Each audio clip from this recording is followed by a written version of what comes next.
मिट जाता हूँ। और कई बार मतलब इतना ऐसा अटैक हुआ है कि मतलब बड़े मुश्किल से बचे हैं। अपने बारे में थोड़ा सा बता देता हूँ, फिर हम लोग धीरे धीरे चरणबद्ध तरीके से आगे बढ़ेंगे।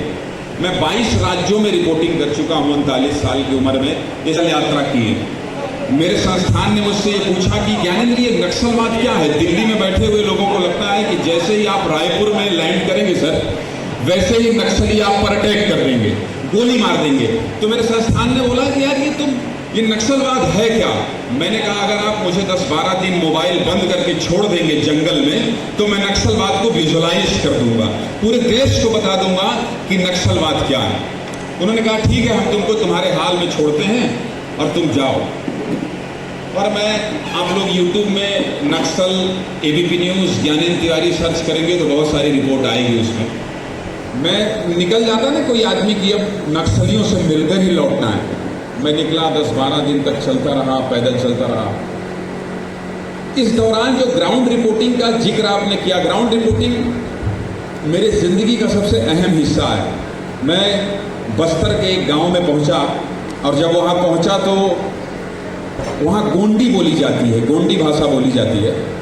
तो एक 4-5 बच्चों की टोली में 4-5 बच्चे खेल रहे थे। एक छोटा सा बच्चा था, छोटे छोटे वो जो मवाद वाले फोड़े हो जाते हैं ना, वो पूरे चेहरे पे उसके फोड़ा था, पूरे चेहरे पे फोड़ा था और मवाद निकल रहा था चेहरे से, और वो ठीक से चल भी नहीं पा रहा था और बिल्कुल नंगा बदन था। उसकी माँ बैठी हुई थी। तो मैं देखा तो अचानक से चेहरे से मवाद अगर निकल रहा है छोटे से बच्चे, तो आप बहुत ही असहज हो जाओगे। माफी चाहता हूं। तो मैं भी थोड़ी देर के लिए असहज हो गया। एक ट्रांसलेटर बुलाया, मैंने कहा यार ये क्या है, इससे पूछो जरा। तो उसने पूछा कि ये क्या है, तो उसकी माँ ने गोंडी भाषा में बोला कि ये बीमार है। तो मैंने पूछा कि इससे बोलो कि ये इलाज क्यों नहीं कराते। तो बोले कहाँ कराएं। फिर उसके बाद बोला कि ऐसे में तो इसको दिक्कत हो जाएगी। तो माँ ने मुस्कुराते हुए कहा तो मर जाएगा।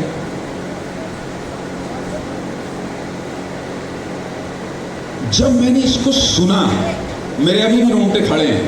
और बहुत यकीन मत करिएगा, मैं अपनी स्टोरी बताते बताते कई बार भावुक भी हो जाता हूं। तो मैंने सुना कि मैंने कहा एक बार फिर से पूछूं। तो उस मां ने कहा, मुस्कुराकर ही कहा तो मर जाएगा।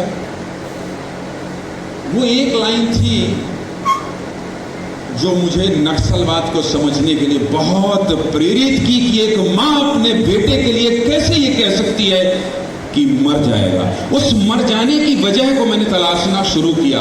आम जनमानस ऐसी कहानी देखी, ऐसी कहानी देखी। और जब 7-8 दिन बाद लौटा तो प्राइम टाइम में टीवी में जो हमारे साथी टीवी में काम करते हैं, तो मुझे ये बात बताने में कोई गुरेज नहीं है कि जब जवानों की शहादत होती है तो कई बार असाइनमेंट पूछता है, सर 2 जवानों की शहादत हो गई। अच्छा 2 ही हुई है क्या?